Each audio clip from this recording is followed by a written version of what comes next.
What is the relationship between problem solving and decision making? I'm Nicholeen Peck, and I teach about parenting and good communication as well as family relationships all over the world through the lens of self-government. And in this video, we're going to be talking about making good decisions.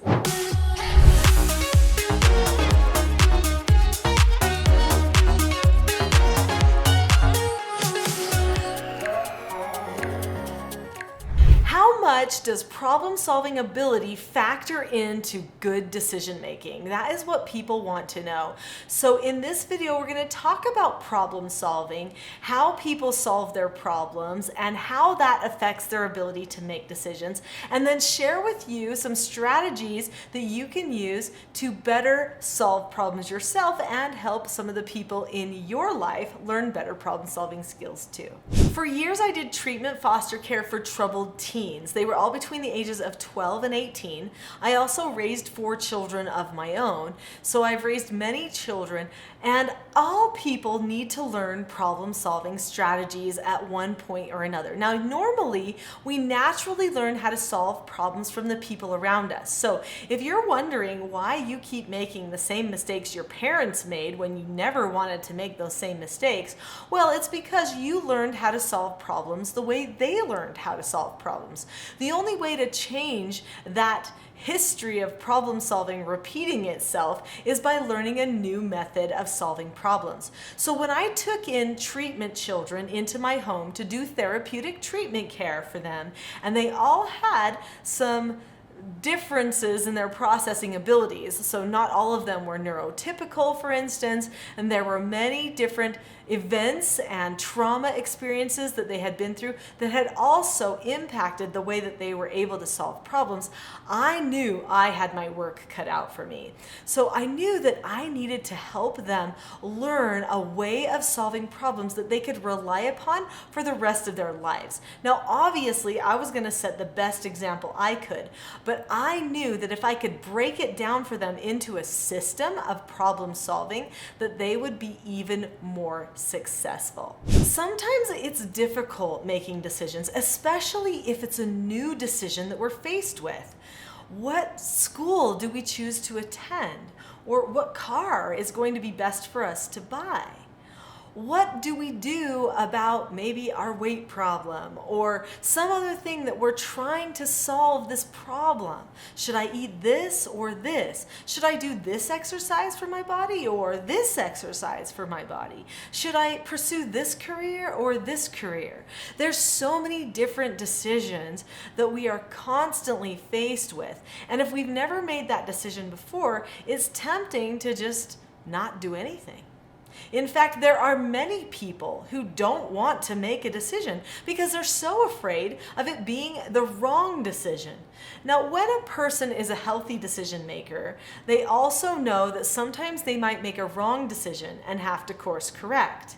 When you are an unhealthy decision maker, then that's usually when you don't want to ever make any decision unless you know for sure it will turn out 100% how you want it to turn out in the end. There's never going to be any decision like that. That's not the human experience. And so part of decision making requires taking a little bit of a leap of faith and saying, I think I've reasoned this out the best I can. Let's see what happens. And if it doesn't work out well, then we will course correct, we'll change it, and we'll accept the consequences. That's actually what a good, healthy, self-governed decision maker does. Because when a person has self-government, they are willing to make plans and to course correct and accept consequences of their own decisions on a regular basis. But they don't take those consequences for a bad decision too personally. They just learn from them and they start over again by making new decisions. So one of the key things that I was teaching my foster children as well as my own 4 children as I was bringing them up was self-government and how to be in control of themselves. And part of learning self-government and making good plans, follow through, and correcting problems is learning how to problem solve in the first place. I'm going to talk about how to teach your children problem solving skills skills and a problem-solving system that you can use too in every area of your life. But before I do that, click that subscribe button now. There are so many great videos on this channel related to self-government and how you can better be in control of yourself, as well as help other people learn to be inspired to self-govern themselves too. So click the subscribe button now. When I was doing treatment foster care, I learned about a problem-solving exercise that's called SOTAs. SOTAs is an acronym that stands for Situation, Options, Disadvantages, Advantages, Solutions. So this is our SOTAs journal. This is a place where we record our problem-solving exercises as a family so that we can make better decisions for the future. So in the SOTAs journal, there are pages that are specifically designed for going through a SOTAs exercise with someone or by yourself. So what does a person do if they are going through a SOTAs exercise? Well, number one, they identify the situation. Now, this can be a hypothetical situation, or it can be a situation that just occurred. Now, this is the good news. So if you have a child who has a struggle recognizing why they keep making the same mistake again and again, a SOTAs exercise might be just what they need so that they can go through an experience that they just had and hopefully not repeat it again in the future. The situation needs to end open-endedly, meaning the wrong type of a situation or a bad example would sound like this. Mom told me not to watch TV, but I watched it anyway. That's a bad situation because I already made a decision in that situation. The decision was I watched it anyway. If we are going to truly learn how to problem solve this and weigh out all of our options, we cannot have a decision already exist in the situation. So a good situation would sound like, Mom told me not to watch TV, but I really want to watch it. Okay, so I want to, but I have not made the decision yet of whether I will watch it or I won't watch it. So the next step in the decision-making process is actually determining our options. How many options do we have for that situation? Well, there actually are many. Option number one, watch the TV, even though I shouldn't. Option number two, accept the no answer and don't watch the TV. Option number three, disagree appropriately with mom about watching the TV. That's one of the Teaching Self-Government 4 basic skills, is disagreeing appropriately. And hopefully they would think to use that. Option number four, go do something else. Option number five, make cookies. Option number six, go and play with a friend. There's so many different things that you could put in there. They could get as specific or as broad in their options as they want to. We come up with our options. Then we think of disadvantages and advantages related to each of those options. So did you know that there are disadvantages to making the right choice? There are. That's actually why people don't want to make the right choice sometimes, is because they see the disadvantages.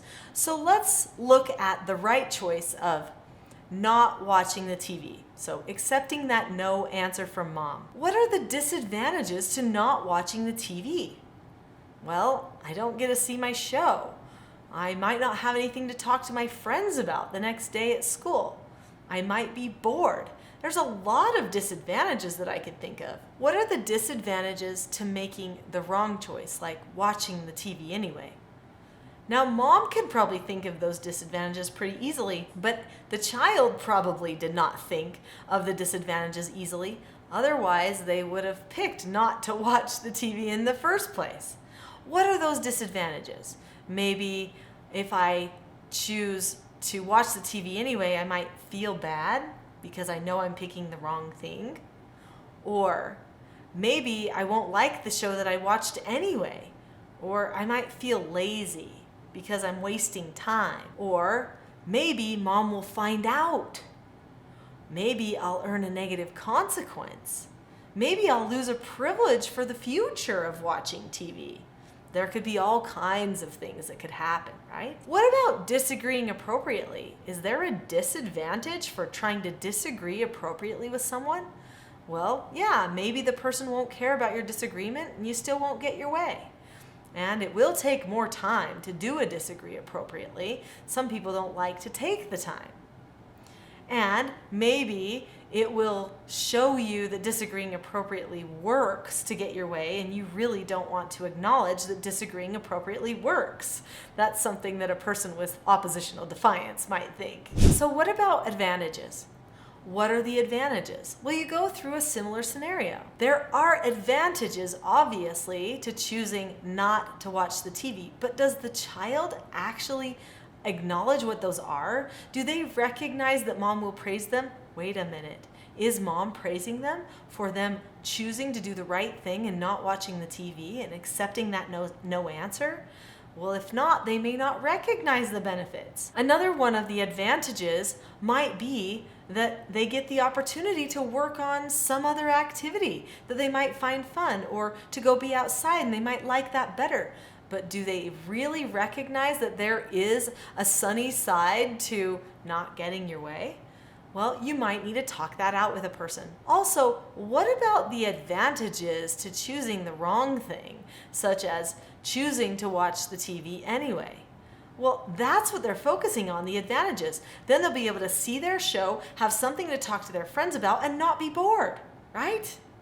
That's exactly what they're focusing on right at the time of making that wrong decision. But what about disagreeing appropriately? Are there advantages to disagreeing appropriately? Oh yeah, you might get your way. You also could practice one of your skills so that you become better at your self-government. You might feel mature or grown up because you were able to have a very mature, productive conversation with other people. There are multiple advantages and disadvantages for every option that we are faced with when we are making a decision. So, when we are thinking through all of those disadvantages and advantages and options, that's actually developing our problem-solving ability. That's developing our prefrontal cortex. It's hooking multiple pieces together in the brain, and it's creating a web that you could refer to again in the future when you have a similar circumstance. So this brings us to the solution. The end of the SOTAS exercise involves a solution. When a person decides upon something, they are picking their solution. Now, sometimes they might pick a solution that some people don't agree with, or that the parents or teachers might think are wrong. Maybe they're picking it because truly they want to do the wrong thing, because they are a little bit oppositional defiant. Well, they need to have that spelled out for them on paper then, right? Okay, so you're picking this. All right, now why? Let's talk about our decision, our solution. Why? What advantages and disadvantages spoke to me the most about this? Let's tell the other people around us how we are processing this so that they can better help us get things our way in the future, and so that we can better understand how we are processing so that we can solve our problems better in the future too. Even the oppositional defiant person knows what the right choice is and what the wrong choice is. That has usually been communicated to them enough. But if they choose to do attention seeking when you're doing a problem-solving exercises, just take them at their word and say, okay, well, we'll keep that in mind next time we leave the room. We will make sure that the TV is locked in some way that you can't access it. You know, that's it. Just leave it be. But having a little bit of a discussion so that they can see how they're problem solving makes all the difference. In fact, it will expand their problem solving abilities exponentially. Problem solving is a vital skill for making good decisions. If you want to help your children make more good decisions, then be sure to teach them more skills. That was just one skill that you can use to help develop the prefrontal cortex. But there are so many skills that you can teach your children so that they can become self-governing and have better relationships with you. I have a video that is a full-length class that you are going to love. I recommend going to the video called The Not So Known Secret for Parenting Success Next. This will teach you vital skills that you need to teach your children self-government, and for you to learn self-government too. So click on the link to that video now, and I'll see you there.